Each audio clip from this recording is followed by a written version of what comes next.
What's going on, guys? See some familiar faces there. Questions for Coach? Just when you took this job, I mean, how anxious were you and excited to get this opportunity to come to Nebraska? Oh my gosh, like just being back around Coach. So I went 12, 13 weeks without him, without Coop, T. Knight. Those are my guys. So once I got to be back around him, I was like, let's freaking roll. Garret, what's the first month or so been like for you to, get settled here, get back into the state of Texas, do some recruiting? Can you just kind of capture for us what these days have been like? Drinking out of a fire hose a little bit. You can kind of picture that. No, it's been like the most rewarding part is being back around the high school coaches.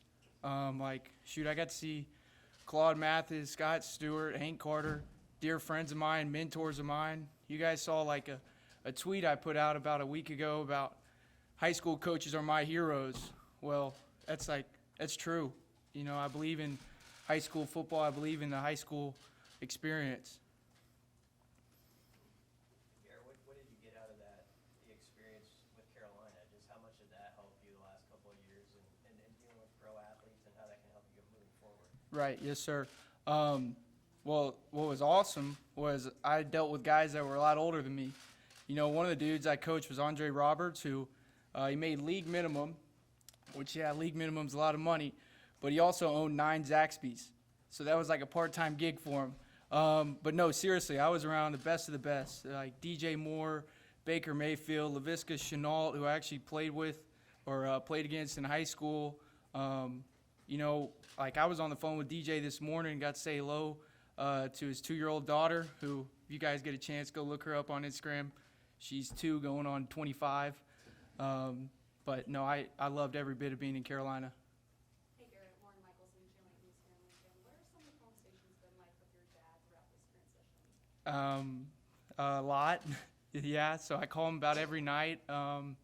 Just, ask him for help. He's his best recruiter. I tell that to everybody. You see him, he goes out on the road by himself, which, there's a lot of respect behind that. And I'm just always trying to get his evaluation of me. Am I doing enough? Am I doing the right things? And that's what's so cool about me is I'm the son of a coach, so I spent 18 years with best coach I know. We were under the same roof. You know that, Max. You know how close him and I are, but so I'll ask him about recruiting, but mainly he just keeps going, talk to your players, talk to their players' parents. If you guys were down there 10 minutes ago, there were 6 guys in my room just hanging out, and I was like, hey guys, I got honey buns, I got Pop-Tarts, come get one, just sit there, hang out with me as I'm freaking watching tape and doing all that. What's it been like for you to get to know those guys, to get to meet those guys, and how do you deal with the dynamic of being the same age as your players, or a little bit older, maybe in some cases Right. even a little bit younger? What's your approach to just tackling that situation? Well, what's really cool about the receiver room is we got Texas, Virginia, St. Louis, Cali, Georgia, Florida. We're all over the place. So it's a good group of guys. They're working really, really hard. But, I'm attacking it every way I can. It's about relationships. I want to know what they're like. I want to know what their parents are like. I want to know their classes. I got a big sign on my board right now of a guy who's not doing well in school. And every time he sees me, every time I just point at the board, so that's pretty cool. It's just a reminder, and he knows I care, and that's all that matters is, that old Nick Saban quote, they don't care about how much you know until they know how much you care. Andy Kennedy from KTV. Some people make a big deal about how young you are to be in your position, but how can that benefit you, work as an advantage, and how would you respond to those? That age is just a number. Yes, sir. Well, I got really lucky being around the people I've been around. You talk about Joe Brady, Ben McAdoo, James Campen, Matt Lombardi, Mike Sarabo, guys that really poured into me, taught me from a young age of how to coach, how to treat people. Obviously, my dad and Coach Rule being the 2 biggest influences on me. So, yeah, I'm probably a little bit ahead of the curveball being, younger, but, like I said, we're just going at it. Garret, do you know you probably wanted to get into coaching? Yes, sir. So in second grade, I knew I probably wouldn't be too much of a football player, and I was going right into coaching. So everything I did, I was third, fourth grade. I'd sleep in the office with my dad. You know how that goes. And, I grew up on we did mat drills on Wednesday. I grew up playing on a wrestling mat. That was my playground. So, Coach, how did you approach your time at Baylor? I mean, you sat in the quarterback room and kind of got to learn firsthand there. What did you learn there that you can kind of adapt here? yes, sir. So what's awesome is a lot of what we're going to do on offense, there's carryover with everywhere I've been.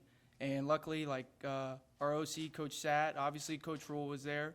And then Coach Satt was in Carolina, and then he went to South Carolina, obviously, and did really good things. So, right now we're speaking in tongues, kind of, to probably some of the other people in the room. But to us, it all makes sense. We're pulling from all these offenses and the verbiage. It hits our brain. So that's what's really been helpful.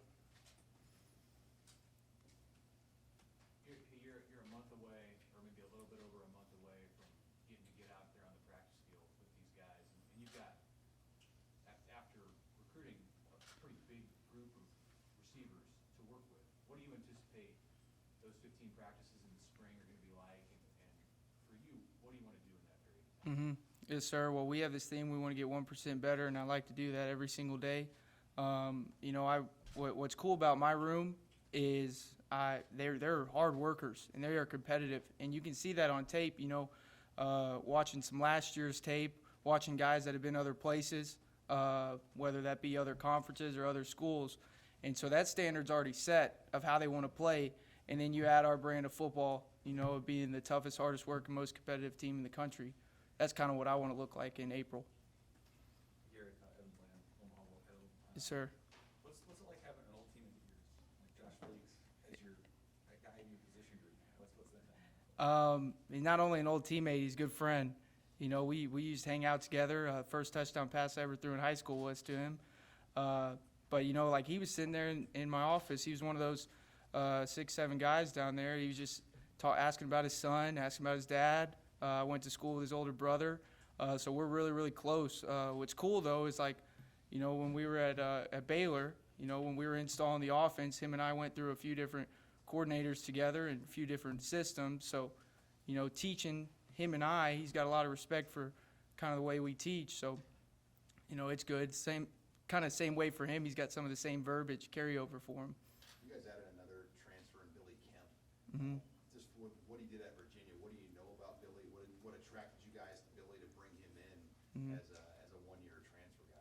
Yes, sir. So Billy, being around him, he's a vet of the group. He sees a lot of things. Obviously, this being his 5th, 6th year, I think. But he's a freaking worker, and that's what he's setting the standard of the room of how we want to work. Whether that's mat drills, doing the extra, doing the jugs, but that's the whole group. Seriously, that's the ethos of that group right now. It's just their work ethic. I've been so impressed with that. Evan Cooper said you guys get up and work out at like 4:30 or something. Is that right? So I figured that would come up, and I'm going to be honest, guys. He's beat me in the last 2 days, and it's kind of ticked me off. But yeah, we're working in there about 4:30. He's on a different program than with me. I was doing squats this morning. He's doing curls. I got to get on that one to look like him. Could you just talk about how you drive each other? I know Coach Rule said it's not to compete against each other necessarily, but you can drive each other to be better and just how that relationship would work. Right. So one of my favorite things about Coach is, you know how you tape your ankles? You're going to practice. You got to tape your ankles as a coach when you're with him. You got to get ready to go. Buckle up because he'll challenge you. And he likes the confrontation, and we all do. So we're competing with each other. When those DBs and receivers go one-on-one, shoot, I wouldn't be surprised if me and Coop go one-on-one. You said that Coach Rule and your dad are the 2 biggest coaching influences in your life. Obviously, it's easy to understand why your dad would be in that position. You spent less time at Baylor with Coach Rule. Mm-hmm. Can you explain what you took from him during that time and how he became such an important influence for you? So the first time I met Coach, he came, spent the night over. Him and my dad were recruiting Dallas. I stayed up all night just trying to meet this guy. I've heard so much about him. But seriously, we have a process, and I believe in our process because I was a part of it. I saw it work. I trust it. You'll see us say trust the process, OOU, all that stuff. But everything I do, the way I talk, walk, act, that's Coach Rule's DNA in reality.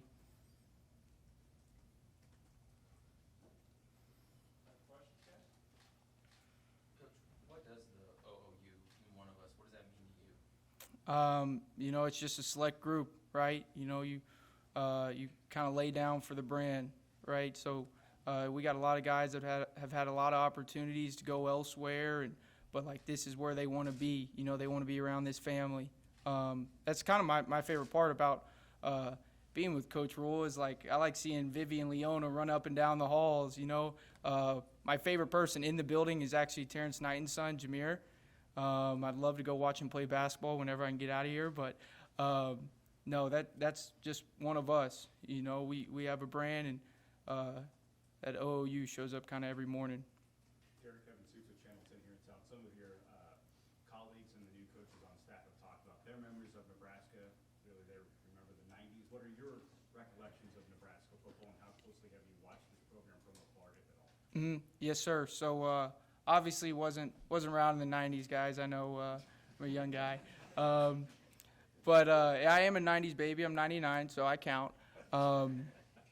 But honestly, my first memory is Colt McCoy versus Ndamukong Suh, in the Big 12 title game, because that was kind of a heartbreaker, obviously. But, I'm a Big 12 raised, kind of just being from that area. So obviously watched them, watched Coach Pelini, kept close with Coach Frost, and, he had some guys on staff that I'm close friends with. So, obviously always kept up with Nebraska football. What's the reception been like? It feels like Nebraska's making headways in Texas, big time recruiting, but what have you felt just like in the halls or, in those visits? Right. Well, we hired so many Texas guys, and then obviously we hit a home run with Dr. Elza. And the waves of Dr. Elza, has really hit the THSCA, but just Coach Rule has earned and gained so much respect there because of, how good he was and how he did it the right way at Baylor. And then not only that, one of the greatest coaches of all time is D.W. Rutledge, who was at Converse Judson. Well, he visited us in Carolina. So that kind of goes to show the relationship not only he had, but just kept throughout, ever since he was at Baylor.